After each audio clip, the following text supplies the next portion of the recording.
Now I want to get to Ohio Republican Congressman Bill Johnson on the blowback against a trade that's coming out of the Senate right now. Sir, thanks for joining us. Thank you, Charles. Good to be with you. Now, in this particular case, President Trump, he cited national security section 232 with respect to this whole thing started with steel and aluminum. And the pushback was, well, you know, we get a fair amount from Canada and others who are allies. They would never stop, helping us if there was a war effort. But is there something to the notion that we should be able to control that on our own that is so vital in time of need and desperation, such as a full-blown war, that we should control our own destiny?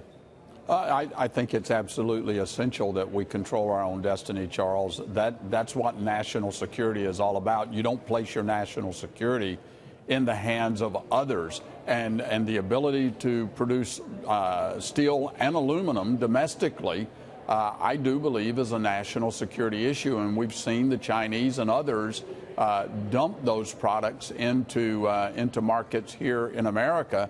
And we've seen many of our steel plants shut down, many of our aluminum smelters have shut down as a result. So I think the president's doing the right thing to bring this discussion to a forefront with world leaders.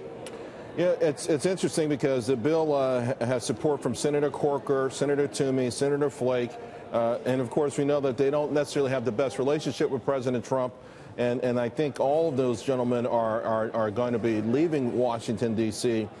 And it seems tough because their goal is to tie the hands of President Trump as they're leaving. I understand. Listen, I thought Congress gave up too much of its role. Particularly as the Constitution probably saw it, the framers saw it over the last 10 years. I get that part.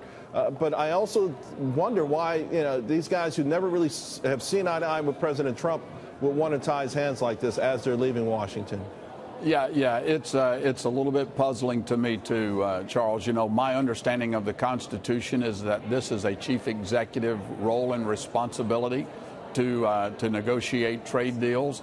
And I personally believe that our president needs to be able to negotiate from a position of strength.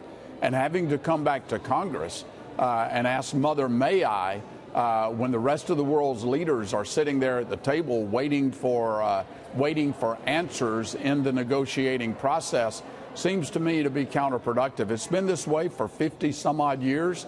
And granted, Republican and Democrat presidents have let this situation exasperate till we've gotten to the point we are today. And many countries, many including our friends and allies, have taken advantage of America's benevolence. We're the largest economy on the planet. They depend on us more than we depend on them economically. And it's time to have this discussion, and I'm glad he's doing it.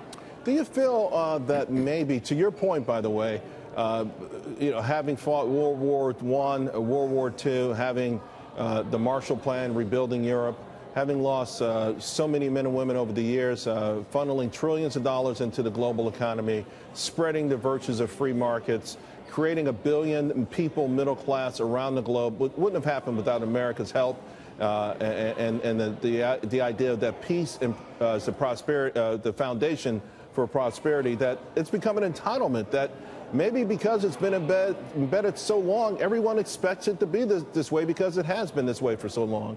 I think you're exactly right. That's my perspective. I think the world, for far too long, certainly since 1865, when you look at the century after the Civil War, all of the great things that America brought to the table, the light bulb, the national energy grid, automobiles, manufacturing that industrialized Western cultures, the airplane, space travel, landing a man on the moon, nuclear power, nuclear energy, information technology, medical marvels. Look at everything that America brought to the table. And we basically rolled it out there for everybody. Why is it not reasonable to expect fair and balanced trade with our friends and our allies, especially with nations like China, who have demonstrated that they're going to steal our intellectual property and try to replace us in the global economy?